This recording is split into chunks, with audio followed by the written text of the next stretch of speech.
Assalamualaikum warahmatullahi wabarakatuh. Perkenalkan, nama saya Berry Pratama Ramadan. Di sini saya akan menjelaskan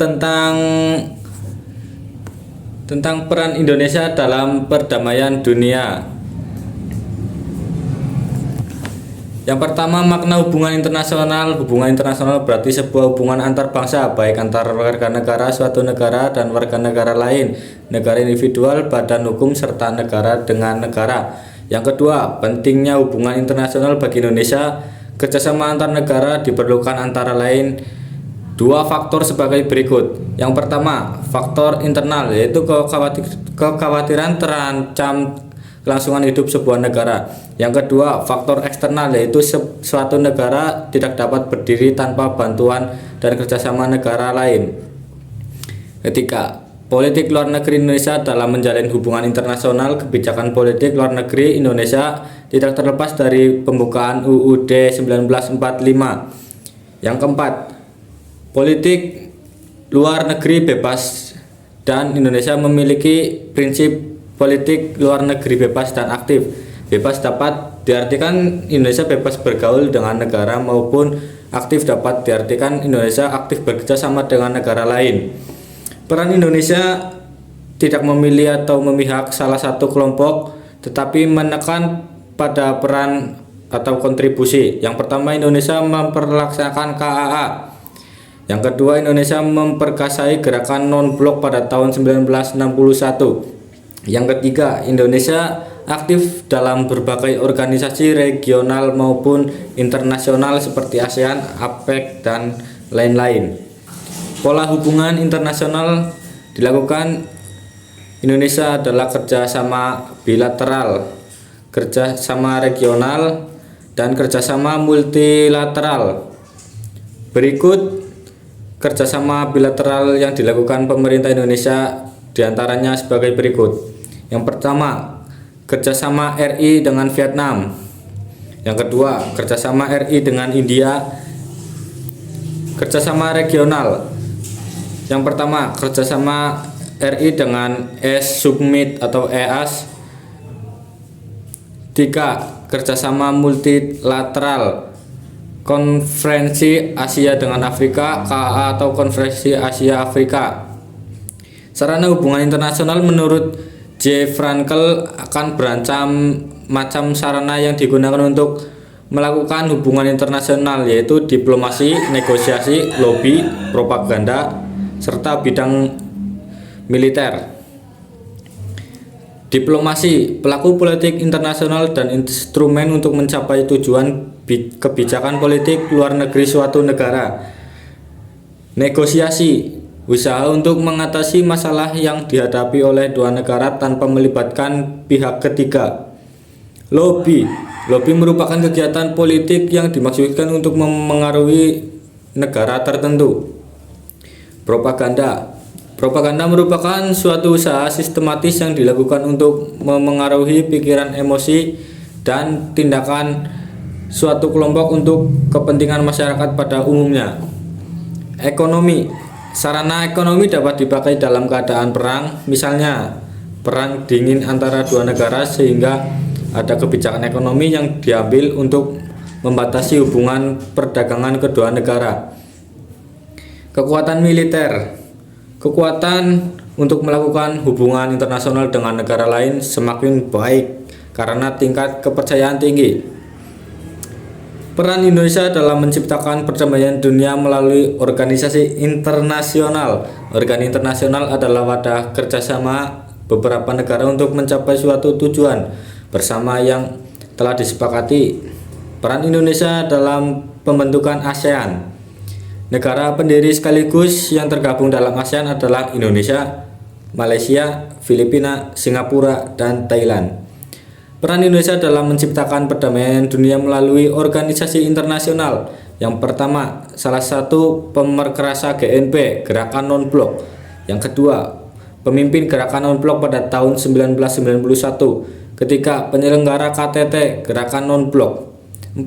Memecahkan masalah-masalah dunia berdasarkan pada asas keadilan. Perjanjian internasional yang dilakukan Indonesia. Definisi perjanjian internasional menurut beberapa ahli Menurut Schwarzenberger, perjanjian internasional ialah suatu persetujuan antara subjek-subjek hukum, kewajiban-kewajiban yang mengikat dalam hukum internasional. Bentuk-bentuk perjanjian internasional. Pertama, konvensi ialah bentuk perjanjian internasional yang mengatur hal yang penting dan resmi. Kedua, traktat ialah bentuk perjanjian internasional mengatur hal-hal sangat penting, mengikat negara secara menyeluruh. Tiga, persetujuan ialah bentuk perjanjian internasional yang umumnya bersifat bilateral.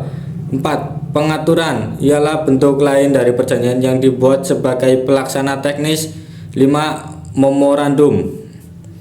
6. Pertukaran nota ialah suatu pertukaran penyampaian atau pemberitahuan resmi posisi pemerintah. Sekian dari saya, Peri Pratama. Wassalamualaikum warahmatullahi wabarakatuh. Assalamualaikum warahmatullahi wabarakatuh. Perkenalkan, nama saya Muhammad Aditya. Di sini saya akan melanjutkan penjelasan dari Peri Pratama tentang peran Indonesia dalam perdamaian dunia. Persetujuan atau agreement ialah bentuk perjanjian internasional yang umumnya bersifat bilateral dengan substansi lebih kecil lingkupnya dari dibandingkan dengan materi yang diatur dalam treaty atau konvention. Bentuk ini secara terbatas juga digunakan dalam perjanjian multilateral. Pengaturan ialah bentuk lain dari perjanjian yang dibuat sebagai melaksanakan teknik dari perjanjian, pelaksanaan teknis dari suatu perjanjian yang telah ada. Memorandum of Understanding ialah perjanjian yang mengatur pelaksanaan teknik operasional suatu perjanjian induk. Pertukaran nota ialah suatu perkataan penyampaian atau pemberitahuan resmi posisi pemerintah masing-masing negara yang telah disetujui bersama mengenai suatu masalah tertentu. Perjanjian internasional yang dilakukan oleh Indonesia. 1. Tahap perjanjian internasional. Pendapatan para ahli. 1. Mokhtar Kusumatmadja memberikan tahapan-tahapan dalam kebiasaan internasional yang melakukan perjanjian internasional, yaitu 1. Perundingan, 2. Pendatanganan, 3. Pengesahan. Menurut hukum positif Indonesia, selain pendapat dari para ahli, secara lebih tegas, tahapan perjanjian internasional tertuang jelas dalam pasal 4 Undang-Undang Nomor 24 Tahun 2000. Adapun undang-undang tersebut menyatakan bahwa tahapan membuat perjanjian internasional adalah sebagai berikut. 1. Penjajakan. 2. Tahapan selanjutnya setelah adanya penjajakan adalah perundingan. 3. Perumusan naskah perjanjian. 4. Penerimaan naskah perjanjian. 5. Pendatanganan. 6. Pengesahan. 1. Fungsi perjanjian internasional. Fungsinya ialah membentuk hak dan kewajiban bagi bangsa atau negara yang mengadakan perjanjian saja. 2. Asas perjanjian internasional. A. Asas paksa sunt servanda. C. Rebus sic stabilis. D. Asas reciprocitas. E. Asas bonfides. F. Asas equality by right. 3. Manfaat perjanjian internasional. A. Negara-negara akan mempunyai tujuan yang sama. B. Perselisihan dapat diminimalisir. C. Penyimpangan yang melanggar kesepakatan antar negara dapat segera dikoreksi. D. Pembentukan koalisi keamanan untuk kedamaian dan ketertiban dunia. E. Saling membantu di dalam masalah krisis ekonomi. Berakhirnya perjanjian internasional. Habisnya masa perjanjian, salah satu pihak ingin mengakhiri perjanjian dan disetujui oleh pihak lain.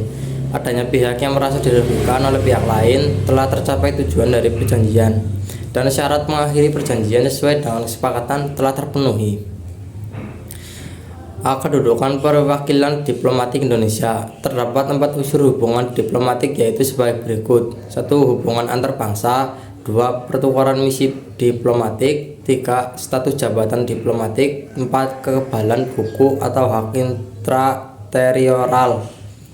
Pengertian perwakilan diplomatik. Perwakilannya kegiatannya melaksanakan kepentingan negara di luar negara, proses pembukaan serta pengangkatan perwakilan diplomatik di antara kedua negara yang telah menjalin hubungan diplomatik. A. Kedua negara atau kedua belah pihak yang melakukan kegiatan pendahuluan yang diawali dengan melakukan pertukaran informasi mengenai kemungkinan dibukanya perwakilan diplomatik.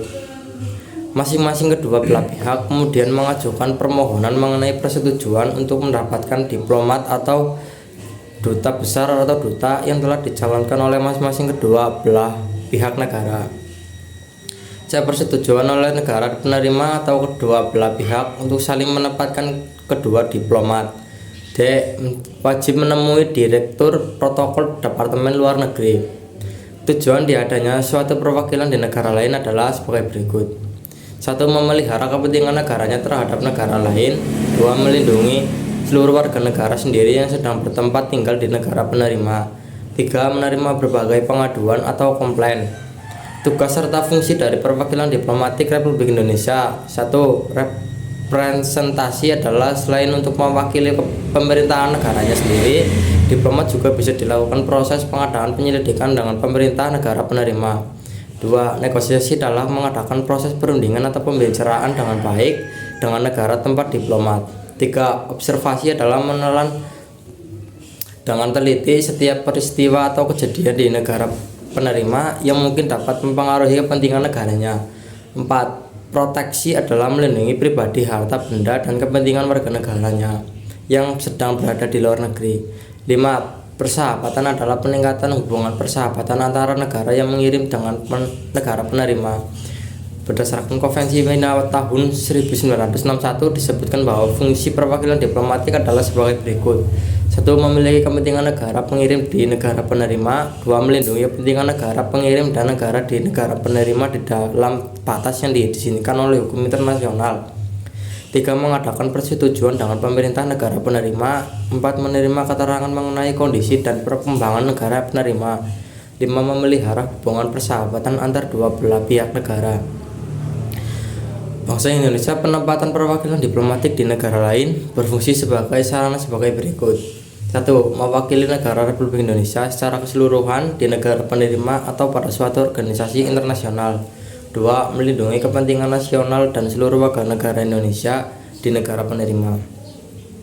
3. Melaksanakan pengamatan, penilaian, dan pelaporan. 4. Mempertahankan kebebasan negara Indonesia. 5. Mengabdi kepada kepentingan nasional. 6. Menciptakan persahabatan yang baik antar negara Republik Indonesia.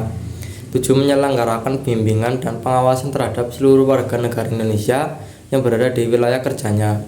8. Menyelenggarakan urusan pengamanan, penerangan, konsuler, protokol, komunikasi, dan persediaan. 9. Melaksanakan urusan tata usaha kepegawaian, keuangan, dan urusan rumah tangga perwakilan diplomatik. Perangkat wilayah diplomatik Republik Indonesia. A. Duta besar luar biasa dan berkuasa penuh.